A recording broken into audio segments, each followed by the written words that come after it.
Morning everyone, welcome back to my channel. আশা করছি তোমরা সকলে খুব ভালো আছো, সুস্থ আছো, আর আমরাও কিন্তু খুব ভালো আছি। তোমার আরও একটা নতুন ব্লগে তোমাদের অনেক অনেক স্বাগত আর ভালোবাসা জানিয়ে আজকের ব্লগটা সকালবেলায় মাম্মাম যখন ঘুম থেকে এখনো পর্যন্ত ওঠেনি, তার জন্য কিন্তু আমি আগে গিয়ে মাম্মামের জন্য দুধটা নিয়ে এসেছিলাম।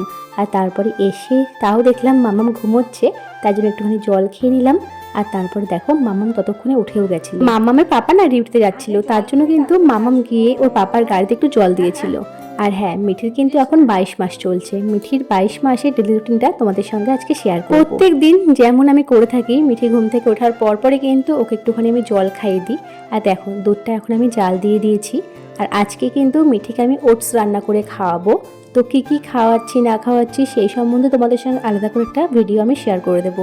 আজকে আপাতত দেখো খেজুর দিয়ে আর গুড় দিয়ে মিঠির জন্য ওটস বানাবো, তোমাদের সঙ্গে একটুখানি শেয়ার করি। মিঠিকে যখন ওটস খাওয়াই তখন হালকা করে একটুখানি আমি কড়াইতে প্রথমে টেলে নিই। আর হ্যাঁ, যখন ওটসটা কিনে এনেছিলাম তখনও কিন্তু হালকা একটুখানি কড়াইতে টেলে নেওয়ার পরে কৌটোতে ভরে রেখে দিয়েছিলাম। তবুও আরেকবার একটুখানি হালকা করে টেলে নেওয়ার পরে দেখো দুধ দিয়ে দিচ্ছি। আর দুধটা কিন্তু বুঝে দিতে হবে, যেহেতু ওটসটা একটু শক্ত শক্ত, তার জন্য কিন্তু দুধটা দিয়ে ভালো করে অনবরত নাড়াতে হবে। আর তারপরে এর মধ্যে দিয়ে দিচ্ছি দুটো খেজুর। আর খেজুরটা কিন্তু সবসময় ভালোটা কেনার চেষ্টা করি। আর দেখো খেজুরটা আমি মিঠির খাবারে দেওয়ার আগে খুব ভালো করে দেখে নিয়েছিলাম, কারণ অনেক সময় কিন্তু খেজুরের মধ্যে গুড়ি গুড়ি পোকা থাকে, যার জন্য কিন্তু মিঠির খাবারে আমি অ্যাড করার আগে ভালো করে খেজুরটা দেখে তারপরে মিঠির খাবারে তারপরে গুড় দিয়ে দিয়েছিলাম। ব্যাস, তারপরে কিন্তু মিঠির খাবারটা একদম তৈরি হয়ে গেছিলো। উপর থেকে একটু কাঁঠালি কলা দিয়ে দিয়েছিলাম, তারপরে মিঠিকে খাইয়ে দিয়েছিলাম। আর এখন এই খাবারটা কিন্তু মিঠির পাপার জন্য বানাচ্ছি। এই খাবারটাও কিন্তু বেবিদেরকে খাওয়ানো যেতে পারে, তবে মিঠি খেতে পছন্দ করে না, যার জন্য ওকে আমি আর খাওয়াই। এই খাবারটার রেসিপি তোমরা যদি দেখতে চাও কমেন্ট করো, আমি তোমাদের সঙ্গে পরের ভিডিওতে শেয়ার করে দেবো। দেখো অনেকেই কিন্তু বলে যে দুধ কলা একসঙ্গে খাওয়াতে নেই, কিন্তু মিঠির আজ পর্যন্ত কোনো সমস্যা হয়নি, যার জন্য ওকে খাওয়াই।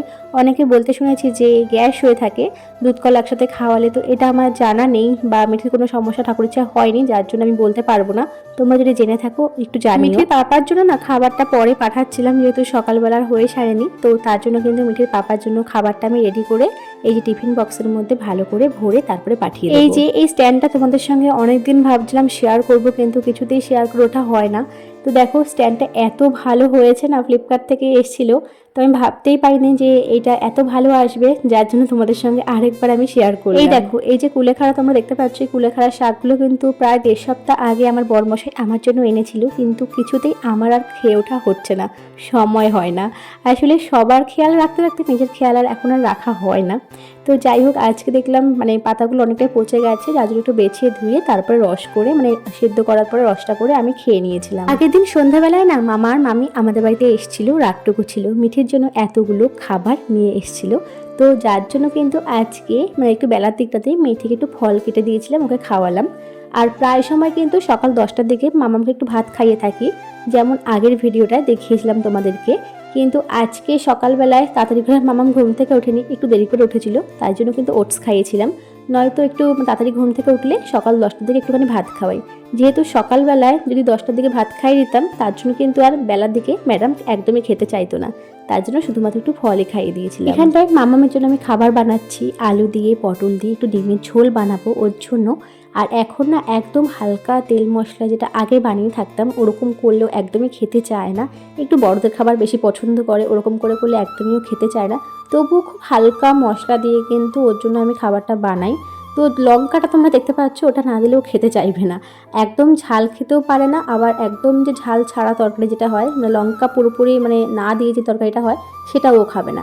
তার জন্য কিন্তু ওরকম গোটা লঙ্কা দিয়ে রাখি, একটুখানি হালকা করে চিড়ে দিয়ে রাখি, ওই রকম করলে কিন্তু মামাম বলতে পারো আমাদের খাবারটাই কিন্তু মিঠিকে খাওয়ানো অভ্যাস করে দিচ্ছি। আশা করছি খুব তাড়াতাড়ি মিঠি সেটা অভ্যাস হয়ে যাবে। তবে হ্যাঁ, যে তরকারিগুলো একদম ঝাল মশলা বাদ দিয়ে হয় সেই তরকারিগুলো। কোথায় জুজু মা? কোথায় জুজু? ওখানে জুজু। তোকে টিপ কে পড়িয়েছে মা? পনা কি? পনা দিদি ভাই বলো।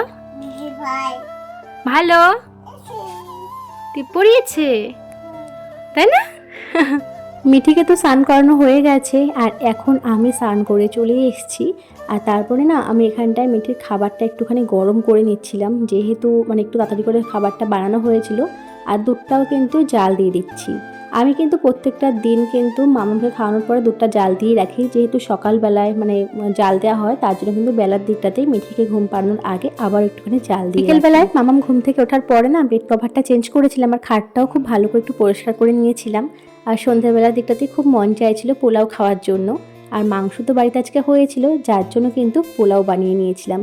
মামামকে একটুখানি দিয়েছিলাম, আর তারপরে সন্ধ্যাবেলার দিকটাতে এই খাবারটা মামামের জন্য বানিয়ে দিই। এটা হলো সুজির পোহা। তো এক এক দিন কিন্তু মামামকে এক এক রকম খাবার আমি করে খাওয়াই, বা মাঝে মধ্যে বলতে পারো একই হয়ে যায়, অনেক সময় কিন্তু মানে হয়ে ওঠে না। তবুও চেষ্টা করি ওর খাবারগুলো একটু নিত্য নতুন রাখার জন্য, যাতে একটুখানি খায়। তো দেখো নিজে হাতে করে কিছুটা খেয়েছিল, বাকিটা আমি খাইয়ে দিয়েছিলাম। সন্ধ্যাবেলায় মিঠির পাপা ডিউটি থেকে আসার পরে ঘুমিয়ে গেছিল, আর মেয়ে দেখো ওর পাপার মাথার মধ্যে ওষুধ দিচ্ছিল, যেহেতু ওর মাথাটা একটুখানি ধরেছিল আর শরীরটাও ভালো লাগছিল না, যার জন্য কিন্তু মেয়ে দেখো ওকে কি করছে। তো তারপরে কিন্তু রাত্রেবেলায় আমাদের একটা বিয়ে বাড়িতে নিমন্ত্রণ ছিল, যার জন্য কিন্তু আমি সাজুগুজু করে নিয়েছিলাম। মামাকেও একেবারে খাইয়ে তারপরে কিন্তু সাজগুজ করে বিয়ে বাড়িতে নিয়ে গেছিলাম। মা তাকাই দিকে, মামা হাই করে দাও। বলি বাবা বলি বিয়ে বাড়িতে যাওয়ার আগে মামামকে একেবারে ভাত খাইয়ে নিয়ে গেছিলাম, আসা মাত্র সে ঘুমিয়ে গেছিল। চলো তবে আজকের মতো ব্লগটা এইটুকুই, দেখা হচ্ছে নেক্সট ব্লগে।